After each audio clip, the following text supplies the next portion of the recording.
Welcome to Movies That Matter, the podcast about recent films going above and beyond the call of box office returns to explore a social issue affecting people's lives.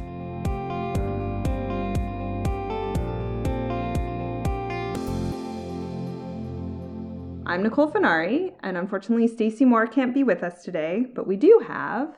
Jen. And Jen, what movie are we going to overanalyze this week? Tully. So, directed by Jason Reitman and written by Diablo Cody, this is their fourth collaboration. The film stars Charlize Theron, Mackenzie Davis, Mark Duplass, and Ron Livingston, and follows the friendship of a mother of three and her nanny. What did you think? So, I liked it. I wasn't quite sure how I felt, when the movie ended, but I will say, overall, I liked Charlize Theron a lot, pretty much I can't think of one Charlize Theron movie that I don't really like. And I enjoyed her.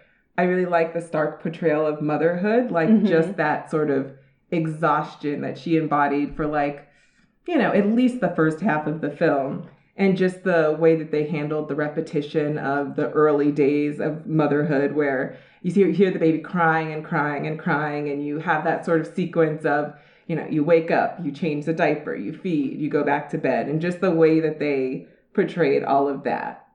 Yeah, I really loved this movie, and I'm not a mother, and the movie really spoke to me, and we're going to get into why. Actually, I'll say up front right now, you new listeners, we are spoilerific on Movies That Matter. I really think this movie is worth seeing, and I really wish that you're not hearing me tell you that there's a reveal ending, because I didn't know to even think that there was going to be a reveal ending. So this movie just sucker punched me on an emotional level that I was not expecting. But getting to some of the cinematic aspects of it, as we do in our first half of the show, how do you think it was written, directed, acted, filmed? So I thought all the performances were pretty strong. I like Charlize. I like Ron Livingston a lot too. And I do not. I feel like he's a blank. I feel like he's an everyman to the point of a no man. I feel like he and maybe it's just because of Sex and the City, but I feel like he's very good at playing this guy who's kind of quietly an asshole. You know what I mean? That's such a good description. Basically him. He's just kind of there, but he was, he's just teeming with insecurity, especially with anything dealing with. So she has this brother who they're working class, struggling family of 4, soon to be 5. And she has this wealthy brother that they kind of milk for everything in terms of the ridiculousness of the brother. And he has this insecurity, when it comes to that rich brother. And I definitely felt that, you know what I mean? In terms of the performance. I didn't like him, but I thought that as a performance, he definitely conveyed this resentment and this insecurity and this So Mark Duplass, who plays the brother, whose name I'm blanking on, he has a great line in the movie where at one point he says, "I just want my sister back," which is why he makes the offer for the night nanny in the first place, to pay for it for them. And then he says, it's like she's a match that's been snuffed out. Right. And Charlize Theron nailed that aspect. She actually she was so empty. She really, really pulled that off. But then I think Ron Livingston, just as husband and wife, they had no chemistry. None. And I feel like it took me a little while to get into the movie just because I didn't really have any sense of who are these people, sort of how did they end up where they ended up, what brought them together, why are they together? Obviously, they sort of convey that they didn't plan to have this third child.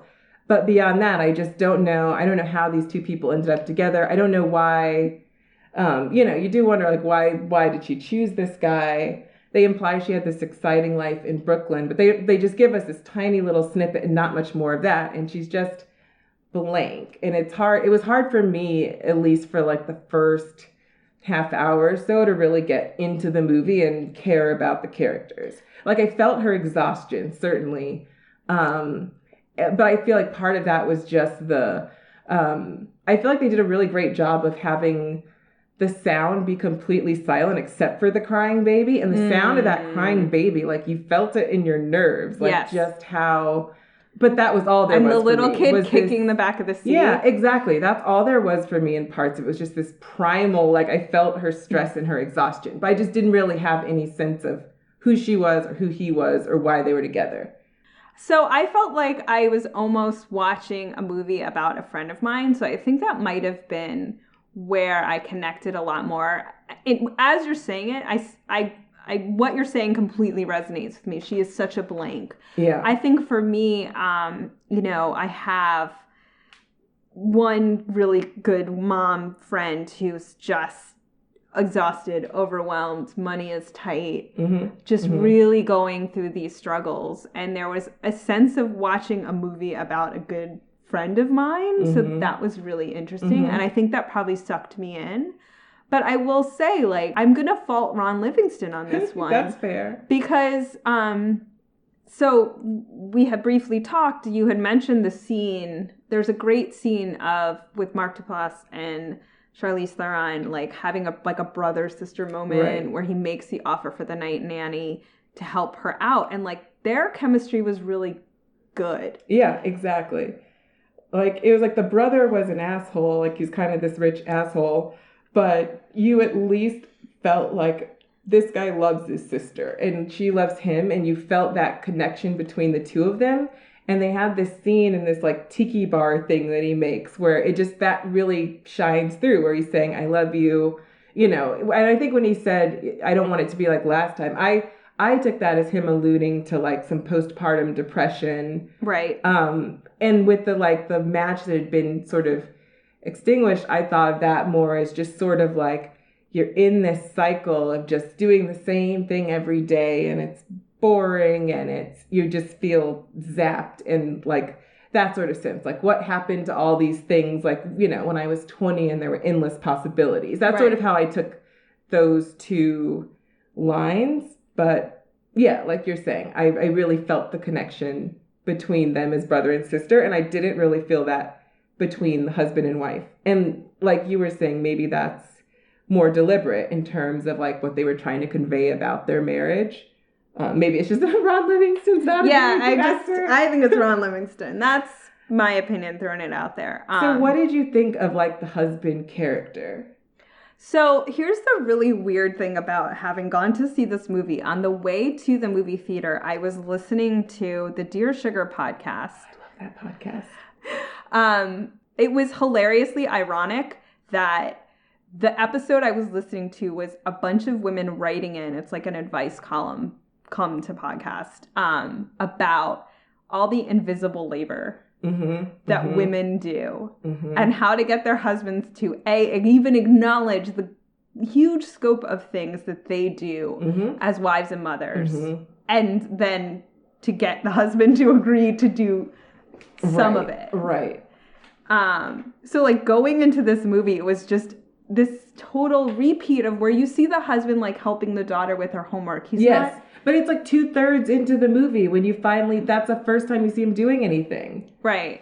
And while the movie takes place while she's on maternity leave, it's implied that she works full time as well. The most perfect line in this movie to me was when how he says to the nurse, what does he say? She takes off in the middle of the night and leaves the kids alone, or without anyone to watch the kids.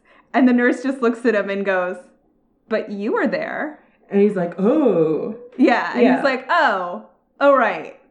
And it's just the whole like men who babysit their own children. Right. Like, you're not a babysitter. Like you're a parent. Yeah. So I thought the movie was very realistically hard on the husband. Yeah. No, and I think that's a very, because I was saying I have notes that I typed up, and they were like, Ron Livingston, what was up with that? Like, husband is a dummy, husband is a dum-dum. What is wrong with this husband? Like, I had a lot of frustration with him. And yeah, I think part of it was meant to, illustrate that, the invisible labor that he just wasn't aware of. I think he wasn't supposed to be, a bad dude. I think it was just supposed to be he's oblivious.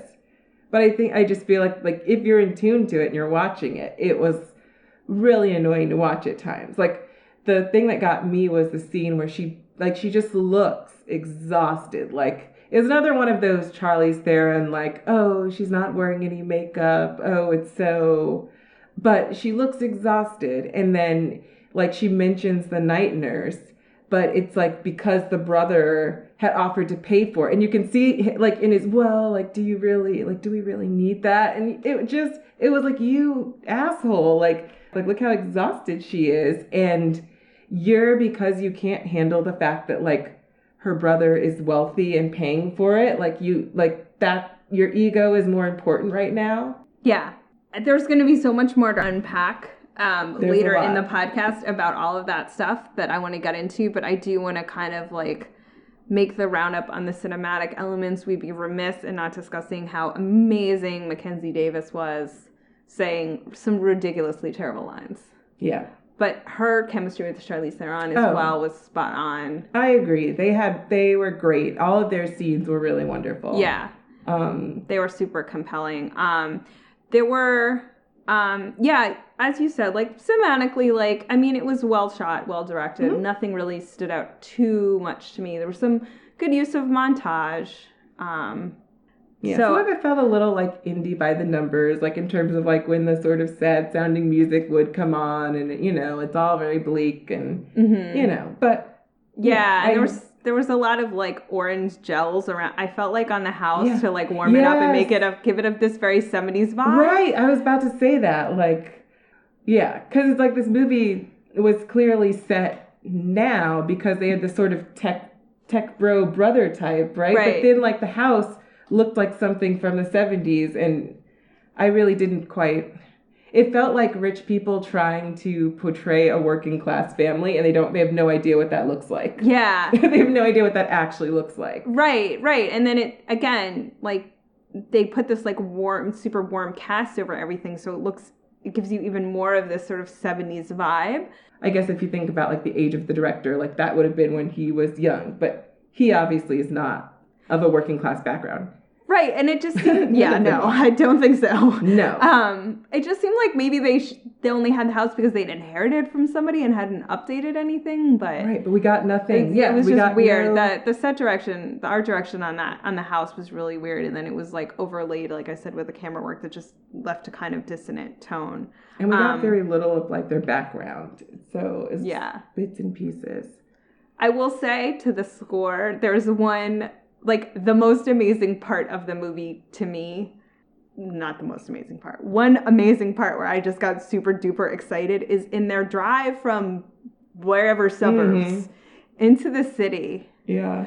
The movie, like, cuts back and forth in time as they're talking and, like, sharing this car ride. Mm-hmm. But as they're talking, the whole album of Cyndi Lauper, She's So Unusual, is playing. And I was like, because they go cut by cut by cut. Okay. I have that album, and I was like, they played every track of that album as if they were listening to the whole thing. And it was like, what a weird Easter egg. And for me, I was like, oh, it's an 80s montage, Cyndi Lauper, but I didn't realize it's literally the album. It's literally the album. They go every song into it. Again, deep cuts of Cyndi Lauper that, unless you have She's So Unusual, you probably have never heard. I think what was also so striking about that sort of scene and the way it played out was it also conveyed, like, because they imply, she used to live in Brooklyn when she's young, and it conveyed how far away she now lives from the city, so that drive in, like, they're going across another bridge, they're going under a tunnel, they're going across another bridge. I thought it was really well done. And I'll say, so I don't know if you caught it. I started laughing in the movie theater. I'm the only one who caught this other Easter egg. So early in the movie, when she talks about getting this night nurse, she says a line like, it's gonna be like a Lifetime movie where she stalks me. She stalks me and kills my whole family, and I'm at the end of the movie, I have a cane. So at the end of the movie, she's been in a car accident. She has a cane. And her first scene where you see the cane, I start laughing. Yeah. Everyone in the theater is like, what is she? I was like, come on, guys. No, I felt that too. And I thought that was pretty funny. People are like sniffling. And so I felt, yeah. It was. I loved that. It was a total callback. Yeah, it was. Okay, so this movie is about two things. One thing I was expecting and one thing that I was not. So, 2, the idea of invisible labor and the inadequate husband and hiring a night nanny. I specifically wanted you on this podcast because Jen and I had a discussion about domestic labor, and we did not agree. And I thought, great, like, let's have this discussion on the podcast. Like, right. So my position, and I will let you get to yours, is that all of this invisible and visible labor is absolute drudgery. Two people who work full time can't be expected to do all of this work. It is right and justifiable to just pay somebody else to do it. Right. Your position is? So I have nothing against someone paying someone else to help with sort of domestic chores. Okay. No problem with that.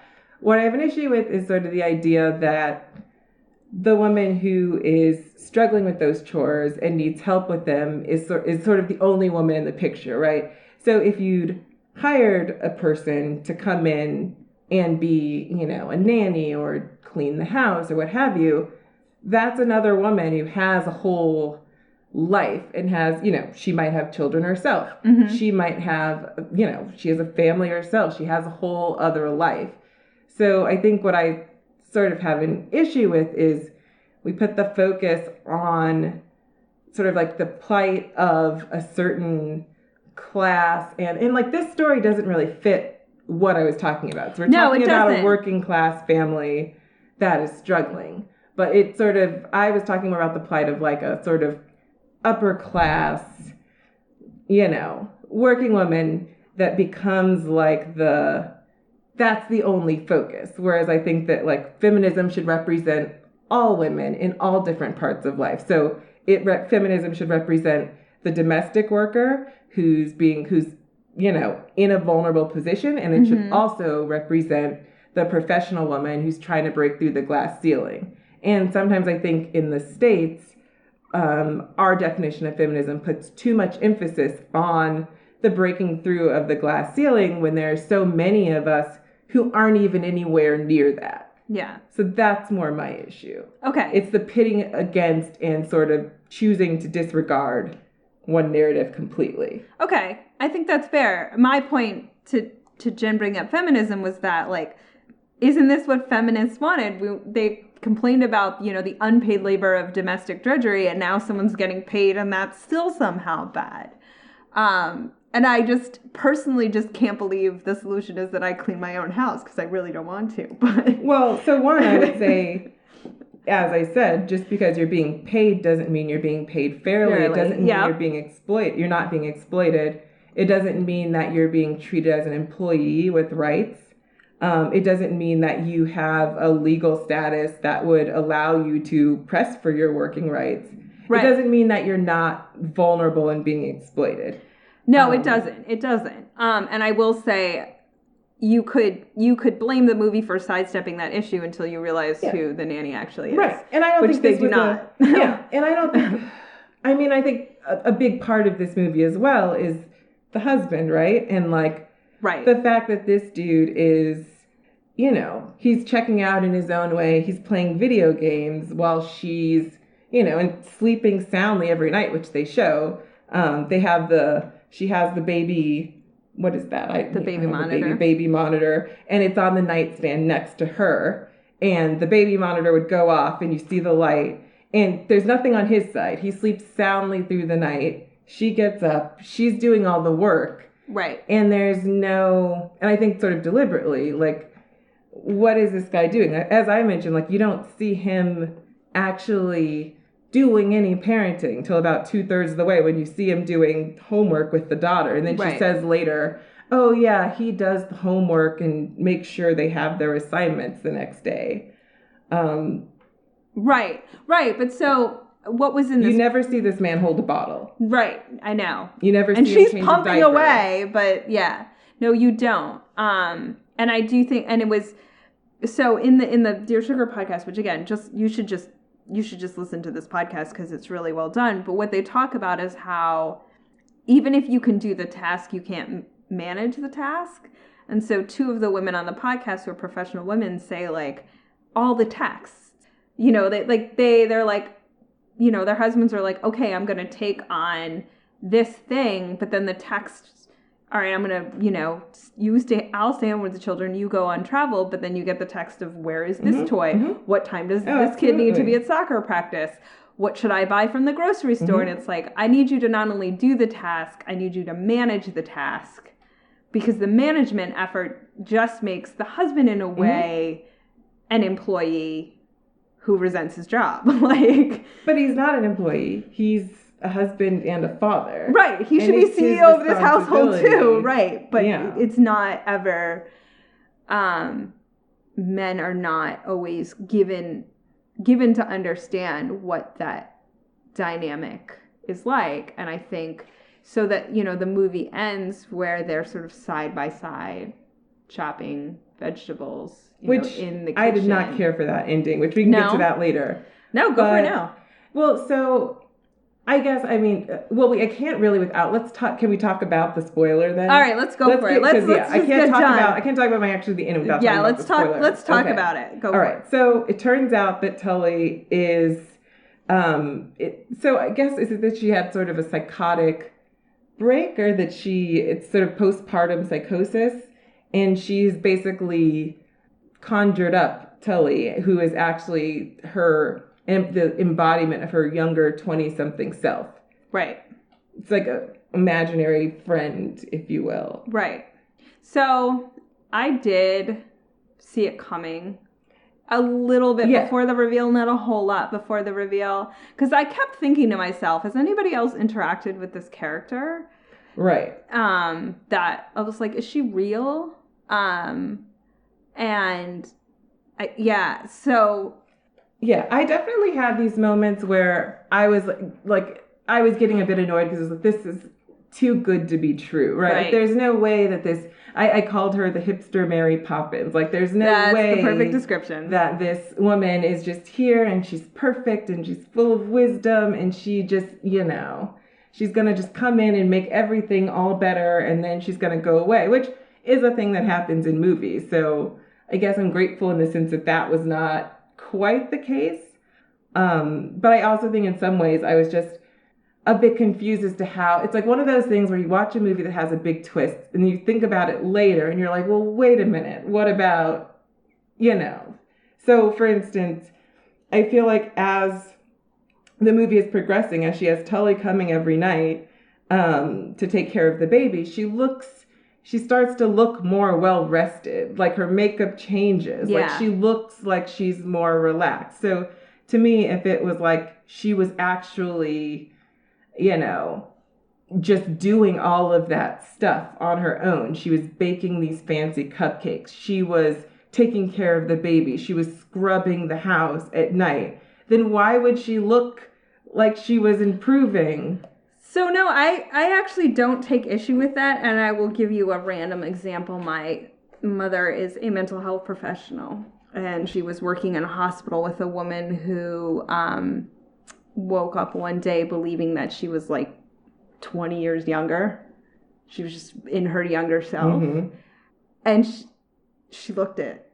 She looked younger. She physically looked younger. Like, all the staff noticed it. And it was like this weird, like, mind over body. Like, so actually that doesn't bother me. Like, I think mania can manifest where she would actually, in an unsustainable way, suddenly look better, even though she'd been up all night cleaning and baking cupcakes. That I actually didn't find that as a flaw. I feel like while it's plausible, I feel like it's one of those things that movies do when they want to have a big reveal at the end to sort of get the moviegoer to buy into it just enough so it's a big shock. You know what I mean? And I also could totally buy that it was one of those things where, as part of her delusion, she was seeing herself that way, but she didn't actually look it, except for other people were commenting on how, how much better she looked, how... no, I hear you. I actually find it believable. And it's and the husband didn't hear her talking to herself. Well, I mean, so that's what's sort of... The kids didn't... Weird about this whole thing. It seems quite clear that she knows all along that it's her younger self. So whether it's just a fantasy... I don't know that she does. Oh, I think she does. So I think it's a created fantasy to get her through a hard time. It's almost like a daydream that is just more real for her. Yeah. So I took it as like she knew it was a delusion and she didn't want. But then why was she so upset when Tully says, I'm leaving? She didn't want to let go. But if she knew that it was a thing that she was just imagining and, you know. But it was helping her. Yeah, but. And it gave her someone to talk to. Right. But I could see why she would want to let go. I feel like she was in a state that I don't think that she, you know, I don't think that she knew. Okay. Like, I think it was a full-on delusion. Like, I think, you know, like when people hear voice, you know, I think it was a psychotic break. Yeah. But I think so yeah. So then what ends up happening with the movie, which is interesting, but I want to get into because there's been some controversy about it, is there turns to be a theme beneath the theme, which is what Tully really represents and what all their conversations are about. And like my immediate thought, because I'm a hater and I will always be a hater. No, that's not true. Is Fight Club, right? Okay. And to me, Fight Club is like so male. I do not like to gender bait. I mean, Fight Club is that's like the most movie. Man thing ever. Yeah. You meet yourself and all you want to do is destroy things. Mm-hmm. Right? And women meet themselves and all they want, and they like learn and grow and have introspection. Like, to me, and that's why I'm so glad you're here. I was like, I could not do this podcast with a man. I just don't I'm not going to be able to unthink that. Yeah. Like, I don't think a man can really grasp what it's like to think back to your younger self. Maybe it's not 25, maybe it's 18. Like, whatever your dreams and expectations for how your life was going to turn out, and to sit here and think, what would that girl say? Yeah. What would that Nicole say about this Nicole's life? Right. But that, you know, this young, you know, Tully was the most compassionate, you know. Yeah, I think young right? Nicole would have been a lot harder. Exactly. 25-year-old me would have been like, you want me to wake up with this baby all the time? No, I think I'll actually go out and, you know, go to the bar now. I guess it wasn't just a straight embodiment of her 20-something self. It was sort of all of the hope and the promise and the sort of compassion and all of that she felt before, you know, all the optimism, all the spark and the life. But I also think, I think the judgment comes from in those scenes, not from Tully herself, but from Marlo, the adult, where she is like, I don't know why I married my husband. My life is super boring. Yeah, and Tully's like, why did you marry this husband? Yeah. And I think it's all her fears about it are coming through her, and Tully is just a foil. Like, Tully isn't judgmental, but she's judgmental. Yeah. She's one who's like,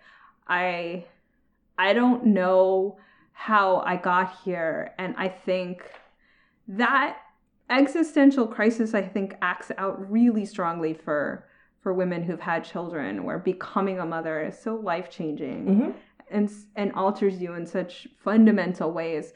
But I also think it's something that's just such a part of the human experience. Oh, absolutely. Absolutely. Like, I think there's something about just sort of the gap between whatever you think that you could, like, you know, all of the things that you possibly think you can be. And then when you get to sort of like the day-to-day of being a grown-up, and it's, you know, it's not necessarily a disappointment, but it's, you know, maybe it's not exactly what you imagined, or it's, you know, I think there's always that. And I think, you know, to some extent, I guess with Fight Club, there is also just that aspect of, you know, that just sort of lack of contentment with like what you are. And you sort of create this it's also an existential crisis, I guess, is what I'm trying to say. It is. And I think, whereas like women just use it to beat themselves up.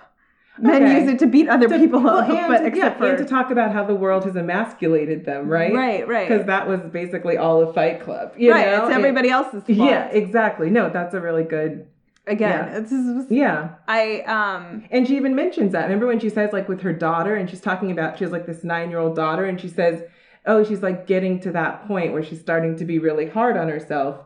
you know, and like girls are always too hard on themselves. Yeah. And then you look at that husband who's, you know, obviously not hard on himself. Yeah. He's, you know. I mean, he has his, again, we're meant to feel that he has he's not his the moment. worst, but he's just not, yeah. He's not pulling his weight, let's say. He's not. Emotionally or task-wise, if you will. Right. But I think, so it's interesting. There's been a lot of controversy. Have you seen this? From Postpartum Depression Foundation. There's been a lot of really weird criticism of the movie that strikes me as misplaced, although I don't want to judge someone for a condition that I don't have. So yeah, I tried not to, like, I always try not to read a lot about the movie. I saw a headline on Vox saying, like, in defense of Tully's controversial ending or something like that. And then I saw, like, something that said that, like, people saw it as an insult to mothers. And then I stopped reading. So, like, if I read this, I'm going to, like... It was, like, something along the line, like, that... I don't know, did people just see it as, like, insulting to mothers, as saying, like, being a mother, was it that the portrayal of motherhood was too harsh, or was it that people were upset about the portrayal of postpartum, or the implication that it was postpartum? Well, a couple things. People want the movie to come with a trigger warning, which I guess is fair, but it had just come out. A trigger warning for what? Apparently its portrayal of postpartum depression was too realistic, and women who had gone through it found the movie extremely triggering, which I guess is fair, but I'm like, read a movie review before you go see it. Triggering at the beginning of the movie.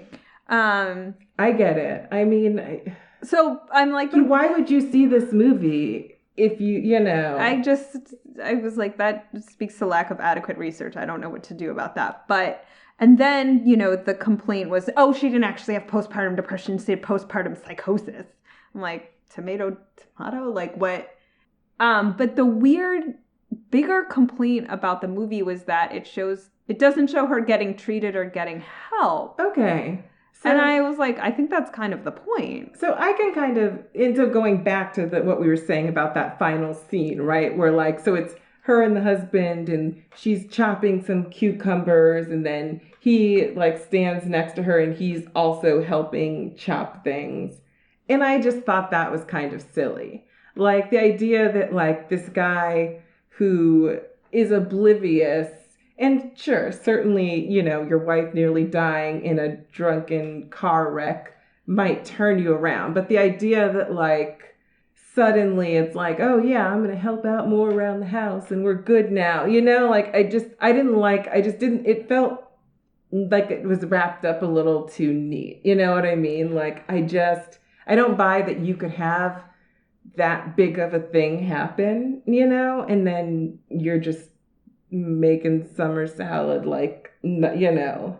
I didn't know it, but yeah. I didn't take the ending that way. And I think, you know, they have a son, they say, you know, he's obviously, everyone keeps describing him as quirky, which is really annoying and weird. And then at one point she starts throwing the word retarded around. Yeah. And I was like, I don't know. I don't think that part of the movie was handled particularly well. No, I agree. The special needs, whatever. But so I guess to me, it's like she realizes that her son needs help. She's not always sure what kind of help he needs. And affordability is an issue, but you see that they've actually tried to do something. But yeah, it was just, to me, it was like one of those things where it's like, okay, now you have this, like, Tully, like, this night nurse, and, like, she's too good to be true. Like, she's perfect. And then suddenly, like, the kid is, like, the first time they walk into this new school, and, like, you presume, like, because they've been in this private school that the brother had gotten them into, and now they're at this public school, like, and the first time they walk in, he has a meltdown, and suddenly there's this perfect teacher who's like, we're trees, let's all breathe. I was like, well, is he fake too? Like, what is happening? I took it as they finally got the kid into not a public facility, maybe that was geared towards special needs kids. Right. So that everybody around there would have been trained to deal with that problem. So they finally were getting the kid into the right place and get the help he needed. But how would they have done that, given all of the other things that are happening in the movie, right? Like the baby. Well, she's having her manic episode. She's having her... Okay, whether... So, let me just finish my point, please. Sorry. I'm sorry. So leading up to that is that you see that they're not incapable of handling serious problems. I took the ending to mean... And again, she had been hospitalized. Like, I took the ending to mean he finally saw that this was a big deal and that she was going to get treatment.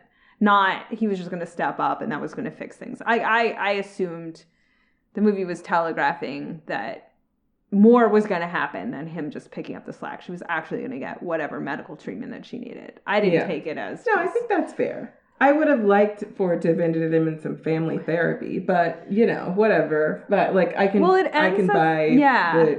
It was just, to me, it was just, like, it was such a jarring thing, right? Like, to have her, you know, to have this reveal. She wakes up in the hospital, you know, bruised up. She's, you know, got the cane. And the next thing you know, they're in the kitchen. You know, like, it was just a sort of like, in terms of, like, you didn't have any sense that, like, much time had passed. You know what I mean? That's what felt jarring to me. It was just you had what, like 10 minutes left in the movie, if even that, between, like, the reveal and then the ending. And so there wasn't, you know, it was just sort of like, oh, well, okay. Like, so, but I do gonna deal with this Tully thing? Because that's a big deal. It is a big deal. And again, I think the movie takes you into a little bit of a magical realism place with the whole appearance of Tully and how we're meant to think about it. I don't think it strictly does align with, like, actual, you know, psychosis or whatever. I think you're right. I think you're meant to take it as part of her, like, resolves to say, I made the choices that I made. I dearly love my children. Like, you do have the moment with her husband and the son. Like, I dearly love my children. This is where I am. I've rekindled the parts of myself that I feel like I lost through this connection, and I'm ready to take the next step forward. Hopefully, again, with treatment. I just don't, and I guess, if it's a thing where it's like, okay, well, was it just like a psychotic break? It was something, you know, there were other things at play. Right. It's, you know, it's a movie. But so then I think the criticism of the movie is like, oh, it doesn't get any of this stuff right. I'm like, you're kind of missing that there was this... You don't just, like, turn a new leaf after, you know what I mean? Yeah. Like, it's not a coming of age thing. Like, it's, you know, without, like, any of the therapy and the things, you know? But I also think, like, again, you're missing the point of what Tully represented then. You are missing the secondary theme that ends up, like, rising in prominence, like it's subtle, and then because of all their conversations, again, when you look back to all the things they talked about and what Tully asks her about and how Tully describes her life and realizing it's the same life. It's really about that exploration of who was I? How much of that person is still here? How much of it is gone? And which parts do I actually miss? And I think this sort of wrote, like, complaint about it didn't represent postpartum depression the way I wanted it to. It was like, it was trying to do something a little bit bigger than that. Now, right. If you dislike that, fine, but I don't think that's a fair criticism of the movie. But I think it's a fair criticism to say that, like, they didn't allow, I think this happens a lot when movies have these big twists, is they didn't allow enough time to resolve it. Okay. So that would be more my, like, I don't have any sense of how a portrayal of postpartum, but I think the idea of someone having, like, a serious mental episode and, like, someone clearly needing, like, more support and, like, that, I just think I needed more movie to resolve that. And the movie was only 96 minutes, right? Like, I think they could have just spent a little bit more time on that, you know? Again, like resolving things. Like, don't just have a little boy, like, he said, like, just, you know, give us a little more. Like, that was more my... Okay. Yeah. I felt like the characters were set up enough that I could see where it was going. Yeah. But I do think, I mean, again, trigger warning, fine, but I do think talking about, again, it's a time in my life. It's like things that are going on in my life and in my friend's life. We're all sort of relatively the same age of these characters. And I just sort of felt like, wow, this movie just, I can overlook so many flaws because it just spoke to me. Yeah. And I was just bawling. Yeah, no, there was like a woman's, like, I was trying not to laugh, honestly, like for the last like few, because I just thought the ending was just, it just didn't, I don't know. It just didn't work for me. I didn't care. Like the ending really that I cared about was in the hospital room where Tully and Marlo have their final goodbye. Yeah. So that's what I'm saying. Like the theme beneath the theme, like their relationship concluding was the only thing that mattered to me. Yeah. And how she ends up back in her real life was incidental. Yeah. Sort of. Yeah. I think I wasn't a huge fan of I'm not ever usually a fan of the twist. I wasn't a huge fan of the twist. And it just didn't resonate with me. And I didn't like it didn't feel like they resolved, these very real issues. Okay. On that front, we've got to do the social impact score and wrap things up. So on a scale of 1 to 10, where would you put this on a social impact? I'm going to give it a 7. Okay. Because of the portrayal of motherhood and the rawness of it, and just like all of the things that they portrayed in Charlize Theron's performance with the exhaustion and the repetition, and yes, like the interactions between her and Tully, and like dealing with her younger self. Yeah, I agree. I 7, it seems about right. I can't go any higher. Maybe a 6 because it's an indie film. I don't know how wide-reaching it is, but I mean, this was really a movie where I am a white lady, so for not being a mother, I just really got to see myself on film and people I know on film in a way that is rare. So again, for all it has flaws. I know it does, and I'm so glad we had this discussion. But it spoke to me. Her struggle was real. I felt it. I sort of previewed my recommendation for this week, but I will tell you this, people, because I'm very near the age of the people in this movie. It wasn't the first tape I ever bought, but I did wear it out enough to the point where I had to buy the CD of She's So Unusual. I still listen to it. It's quality pop music in a way where a lot of 80s pop didn't survive because it wasn't well written. Okay, well, I might make one recommendation. This is an off-the-cuff one, but the original Parenthood movie with Steve Martin and Diane Wiest, and I feel like it was in a lot of ways like a fairly real portrayal of parenthood, which, doesn't sort of beat around the bushes. Great. Well, we hope you enjoyed this episode of Movies That Matter. If you did, please take a second to leave a review on iTunes and recommend it to your friends.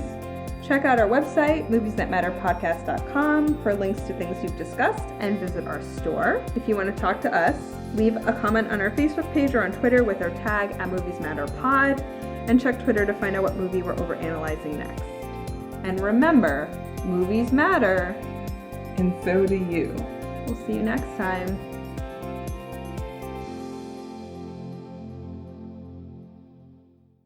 Welcome to Film Roast. Hey everyone, Hannah here, the co-host of Film Roast, where two overcaffeinated and underqualified friends talk about all things movies. If you like film factoids, lots of sarcasm, and bad impressions, check us out on iTunes, Google Play, and Stitcher. You can also follow us on Twitter @FilmRoastShow and like us on Facebook, facebook.com/FilmRoast. Happy roasting!